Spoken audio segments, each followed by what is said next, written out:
Dr. Pranav and Mr. Amit Moga.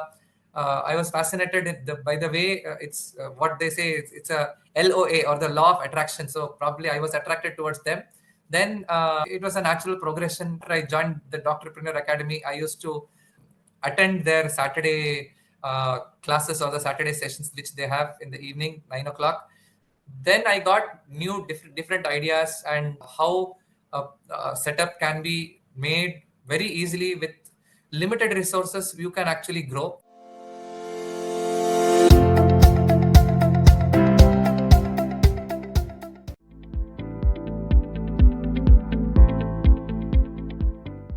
Hello friends, welcome to another episode of Hall of Fame Interviews. Today we have with us Dr. Kishan Bhagwat.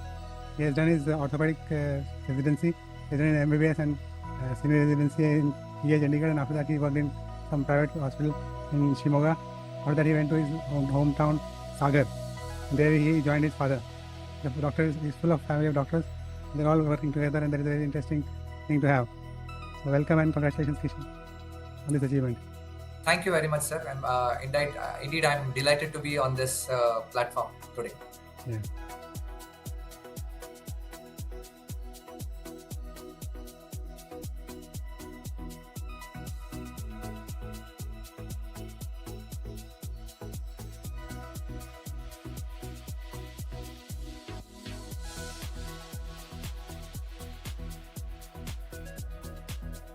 Tell me, how did Kishan become Dr. Kishan?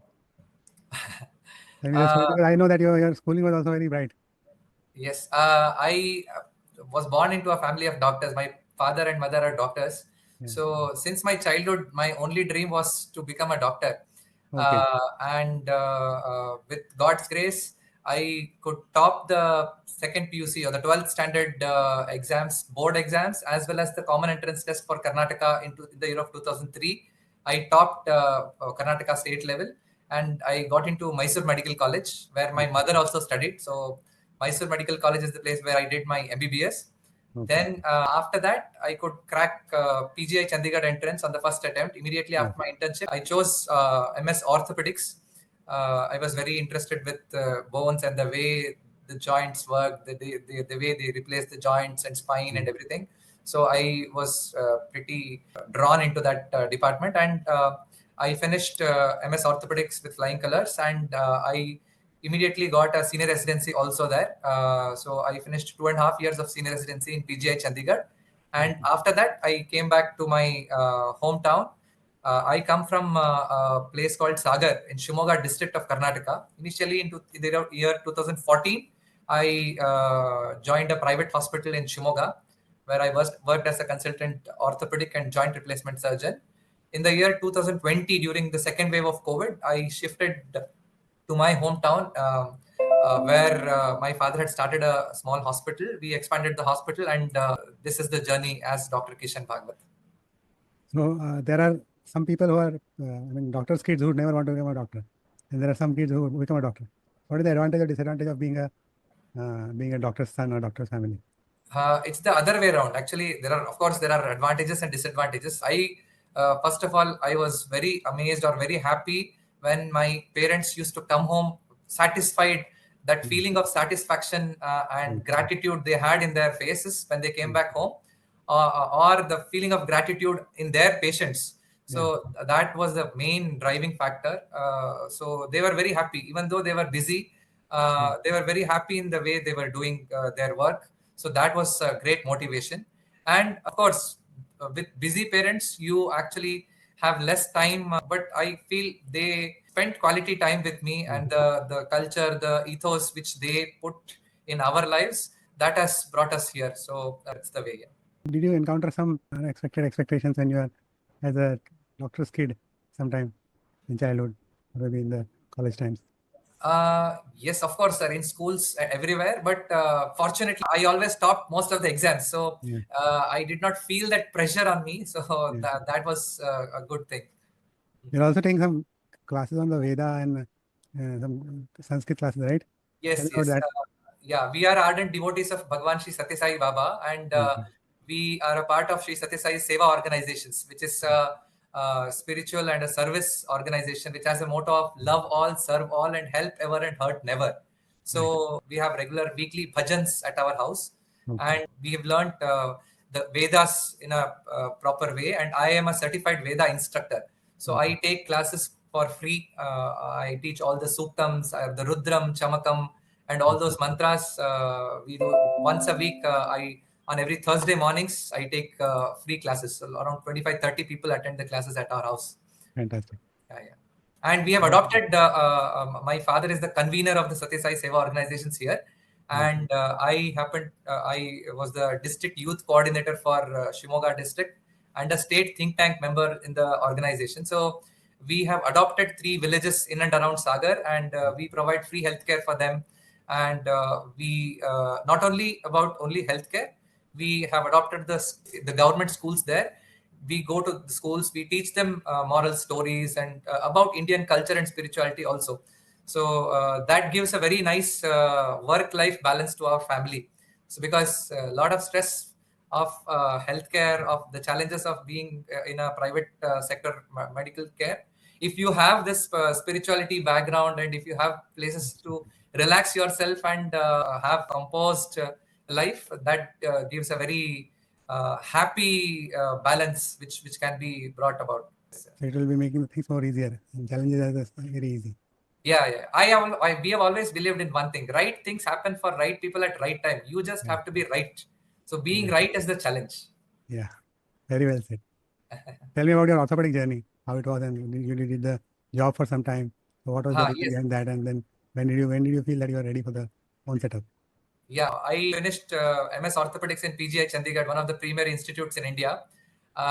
During my junior residency and senior residency, I published 13 papers in international journals, which are indexed international journals. So all my mentors and professors, they always envisioned me as a person who would join an institute or who would go in a teaching job. But I was always determined to come back to our hometown because we are from a place, a semi-urban or a rural background in middle Karnataka, the hilly region on the Western Ghats here. So always I wanted to come back to my parents, be with my parents, and to serve the society here. Because of course there are people who can do service in different ways. Being in a metropolitan city, being in a tier 2 or a tier 3, they have their own different advantages and disadvantages. I always wanted to come back. So immediately after Chandigarh, I came to a district place in Shimoga. It was a 200 beds hospital, private hospital in Shimoga, which supported me very well. I could do a lot of complex trauma surgeries, and we were the generation which started joint replacements in Shimoga city. So knee replacements, hip replacements were not done previously. So that was one new beginning there, and a lot of different trauma complex cases came to us, and with God's grace we could give good results. That was one advantage. And meantime, I used to visit my hometown every Sunday and do a outreach OPD. So it was a natural progression. So I came to a tier 3 town. It was a small hospital, and now I have built a practice where people come from different places of Karnataka to see me at Sagar, which is a tier 3 town. So every day in my OPD, at least I have 10 people who come more than 200 kilometers away from Sagar just for consultation. So that's the progression. So what are the challenges of establishing in a tier 3 city? Are there some specific things which we take care? There are many challenges which we have faced and which we continue to face. The most important being getting qualified people to come to this place. What I mean by qualified people is the OT technicians, the qualified ICU nurses, the qualified people. They feel that in tier 3 towns the purview or the salary may be less, but there are other perks of settling in a tier 3 town. The life is very calm, cool. There is no hustle bustle of a city. You can move around very easily. You will be recognized very quickly. The faster the people recognize you, and they're more grateful. So the amount of satisfaction you get, that is totally different. And of course, managing the team here, building a team in a tier 3 town is much more difficult than it is in a big city. Even now we find difficult to get different consultants from different departments, or rather convince them to come to a place like this. But once they come, once they settle down, once they come to know, once they are with our vibe, or they have understood the advantages here, they stick on. We have seen that good thing happening. How do And you the other challenge which is there is, people initially they have a apprehension of getting treatment at a tier 3 town. But if you actually give state of the art treatment with a proper, we have a good modular OT, which is good NABH standard modular OT for joint replacements. We have now we have put a 1.5 Tesla MRI scan, a 32 slice CT scan at our place. So if you bring technology here, and once word of mouth and other ways people come to know that you are doing good work, then it spreads like wildfire, and people come to you, and they will be convinced and they will take treatment. So initial hitches and glitches are more at tier 3 town, but once you are actually through that phase, then the journey becomes a bit easier later on. how do you keep your flock together? I mean, all the HR, how do you manage? Because it is difficult to have, you already said that it is difficult to have the qualified people. Do you incentivize, or do you give them some perks, or maybe what all you do? We have tried different things actually. We do weekly meetings or monthly. We last 6 months back, there were 3 weeks where we actually did different role plays. So in a meeting, we gave them different roles, the staff and the receptionist, the different people, the technicians, the OPD assistants, the nurses, the OT staff, and everybody actually. We gave them scenarios. We gave them a scenario like, for example, there is a problem patient who has come 3-4 times to the hospital, and his issue has not yet solved, and he is an agitated person. He comes and shouts at the reception. So we give them time, and they enact that role play, and they do it in different ways. One person actually shouts at them, the receptionist again shouts back, then they explain. So there are different scenarios which are being played out, and then we actually discussed which is right, which is not right, and why it is right. So that actually gave them a lot of insights on how better to communicate. So if we communicate in a proper way, then patients are also happy, even the staff are also happy. That is one thing which we tried and which worked out well. And definitely we incentivize them. We give every the foundation day of the hospital, or every festival, we give them extra leave, extra off, or we give them dresses, we give them different incentives. So that's the way we try to keep them in good spirits. So getting them involved, train them, and making them as if they are the part of your family. Yes, yes, sir, yes, sir, yes, sir. That will cause then they will actually feel that they are actually at home and work like a unit. Yes, sir, yes, sir. So what do you do when you are free? I mean, not operating. What do you do? I play tabla. I am a Hindustani classical tabla trained person. I stood first during the senior exams. I stood first in Karnataka. So Okay. my wife is a Hindustani classical singer, and my daughters are also learning music. So music is a big time passion and hobby. So I go on giving certain small performances where I play tabla solo, or I accompany my wife as a tabla accompanist. So that is one way. And we do other activities also here. I am a Yakshagana player. Yakshagana is a folk art in Karnataka, the coastal region of Karnataka. It's like a dance drama intertwined. So that is a hobby. And I do cycling. So these are the hobbies. Great. So you are a multifaceted and multi-talented. Very good. So tell me, when you joined the hospital, that was in the expansion phase from 30 to 50 beds, and now you saw it expanded from 100 up to 100 beds. What are the learnings during that whole duration, and what all you want to what is the message that you should want to convey? uh, One very clear message is, if your practice is good, if your practice has reached a certain level, always think about the next step forward. Think 10, 15, 20 years ahead, and see where you want to be. So this is the time. I'm 39, reaching 40 years next year. So if you don't expand your practice early, you will not you will miss the bus. And once you are 45, 50 or 50, 55, the urge to expand doesn't come. So if you want to become big, think early and act early. That's the one big takeaway. Second takeaway is, during expansion, plan properly what are the services you have, what you can offer, or who are the other team members who will join you, what are the other departments which are actually needed. Do a quick market survey. So we brought in different departments which are not there in this region, so that way we could grow faster.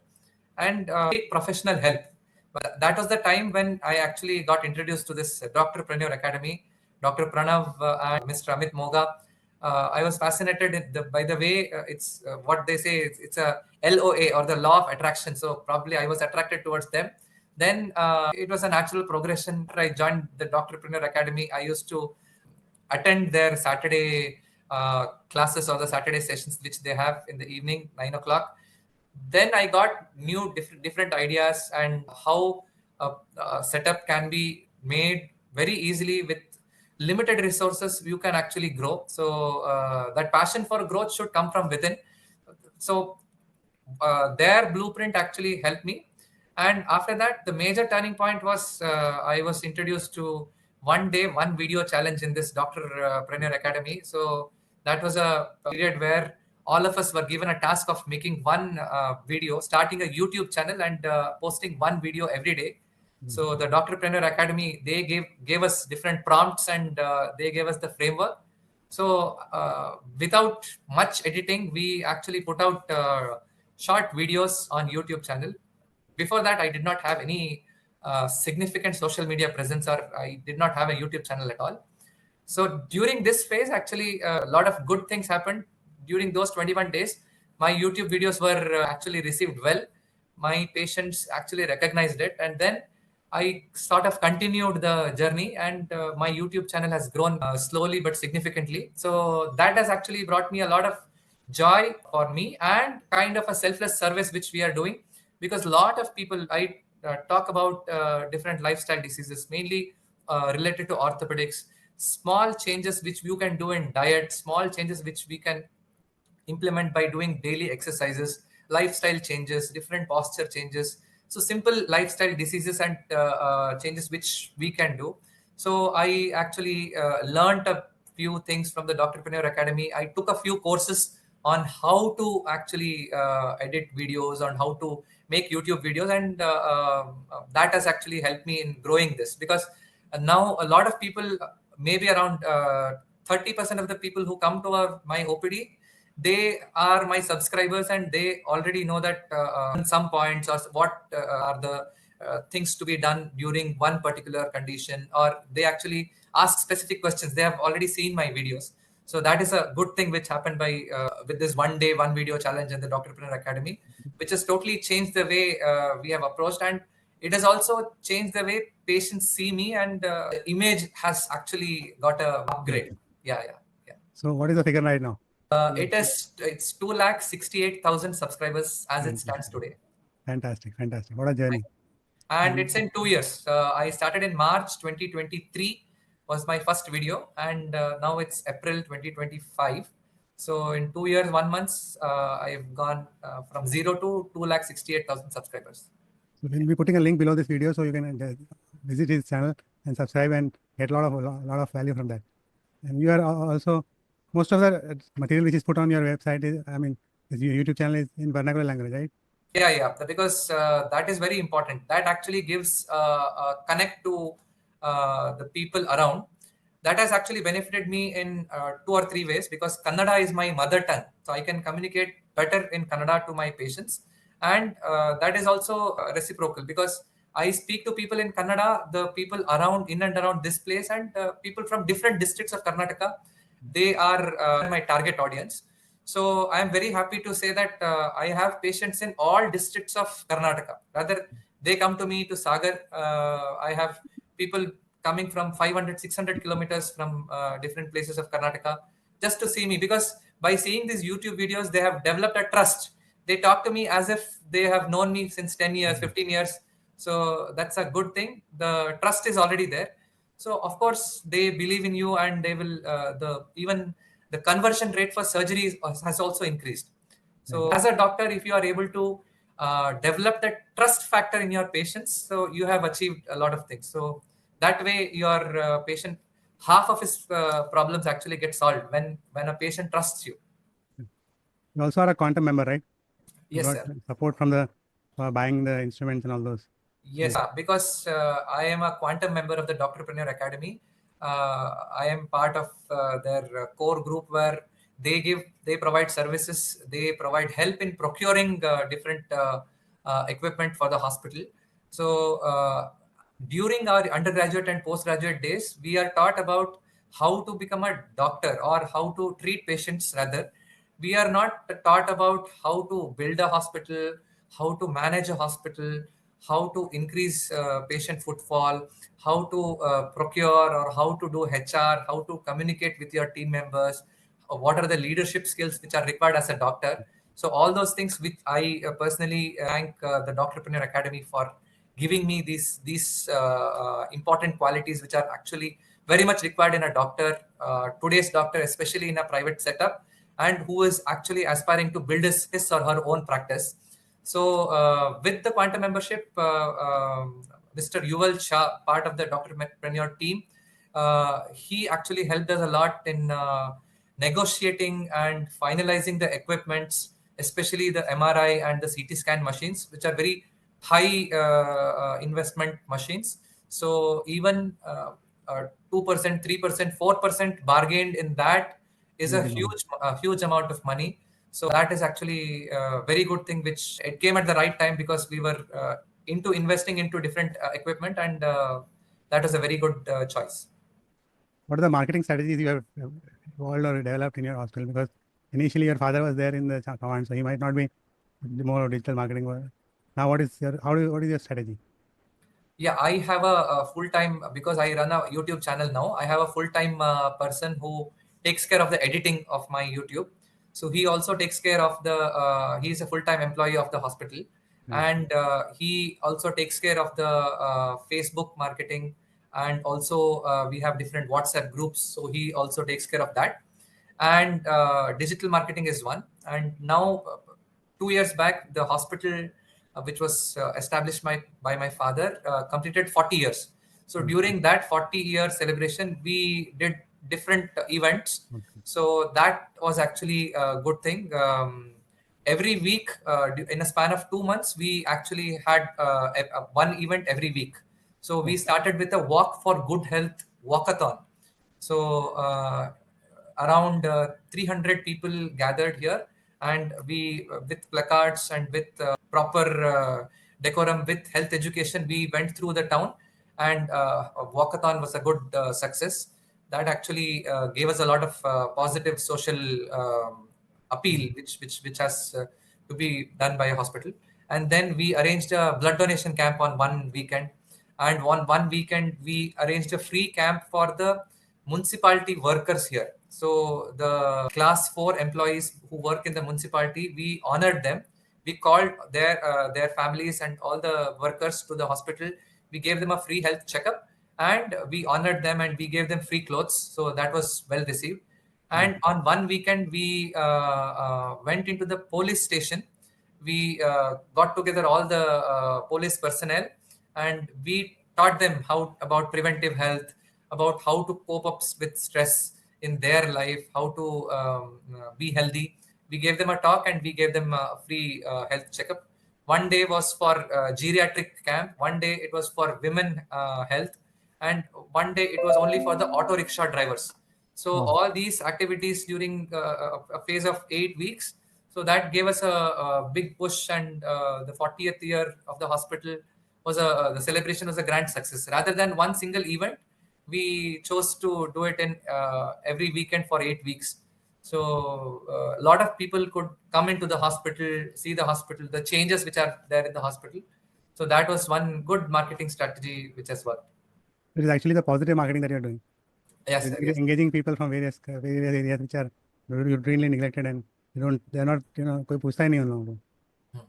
So that area you have targeted, and you have also broken the myth that digital thing doesn't work in tier 3, tier 4 city? Yeah, nowadays everybody has a smartphone. Even in tier 3 towns, 85 to 90% of the people, they have a smartphone, and everybody knows how to open WhatsApp, or they watch a YouTube video. So social media penetration into into every nook and corner of the country is already there. So if you are not on social media, your credibility or the presence, it's actually very limited.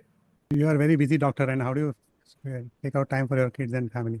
How do you plan your time management? Of course, my family and my wife and my kids always they fight for my time, but I make it a point that I tell a story to my kids. They're very small. They're one is 5 years old, one is 7 years old. So I make it a point every day, one story at least to my children when they're going to bed. And on weekends, on Sunday, once in a fortnight, we at least go out somewhere. And otherwise, my wife is an anesthesiologist, so it's a good thing that we both of us are in the OT and we get busy together. So Right. Good combination. yeah. So, what is your message to young doctors who are coming out as orthopedician? How they should plan their track career? Yeah, if you are actually planning to establish yourself in a private sector, the earlier the better. So you actually come out, don't have that initial resistance. Inertia will be there with everybody. They'll have a fear factor that how will the patients come, how. But if you sincerely do your practice and your presence is there, your availability is there, the capability will come. So the availability has to be there first, and sincerity should be there. So if you are sincere towards your patients, your practice will grow. There is no doubt about it at all. And hard work has to be done. There is no shortcut to success. So if you are sincere, if you are hardworking, and if you give good service, and always do your practice with a smile, because most of the patients, they don't ask me whether I got first rank. They don't ask me about my degrees, my fellowships, all those things. They are happy to communicate with me. So the way you communicate, the way you actually explain how what is wrong with them, that actually is the main conversion factor which happens. So once they are convinced, they come back to you, and then that trust, that chain, that bondage actually happens. So it's a chain link. Once a happy patient, then he will bring many more. And of course, as Dr. Pranav sir said, good positive presence in the social media is very important. I have a YouTube channel. I am actually right now I have a plan of going big on Instagram also. I am yet to take that leap, because success in social media is only two things. One is consistency and the authenticity. Being authentic in your videos, in your approach, in the content you make, and if you are consistent. If you are I put out 2 videos per week, one on a Wednesday, one on a Saturday. I have not missed in the last 2 years, since August of 2023 till today. Every week there are 2 videos which are put out on my channel. So once the social media algorithm knows that you are actually consistent and giving good content and engaging content to your audience, so your channel will grow. So as the social media also grows, your practice will also grow. And one should not fear. There is a myth among a lot of people that private practice is difficult. A lot of challenges. Of course, there are challenges, but there are also perks of private practice. So you can also grow faster, but you have to be careful. You have to take calculated risks. You have to take well-informed decisions and proper mentorship, like Dr. Pranav sir and Mr. Amit Moga.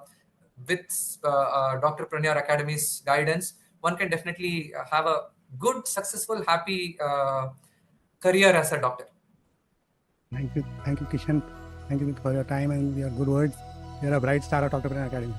We are really proud of you, and we are proud of your achievements, and you are going to have more and more accolades to come in time. Thank you, sir. Thank you so much. It's a pleasure. It was great talking to you, and the people who are actually planning to start a hospital or running a hospital will be inspired by your journey and your learnings, basically. Because your positive spirits always, this glowing face and smile on your face is really infective.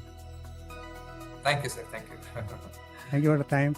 We will put the links of Dr. Kishan Bhagwat's YouTube channel below this video. You can visit it and become a subscriber and see how he has shaped up his career and how he has become a star in his small town, where people are now coming from various parts of the state to him and show him for a good result. Thank you. Thank you so much. Thank you, sir. Yeah.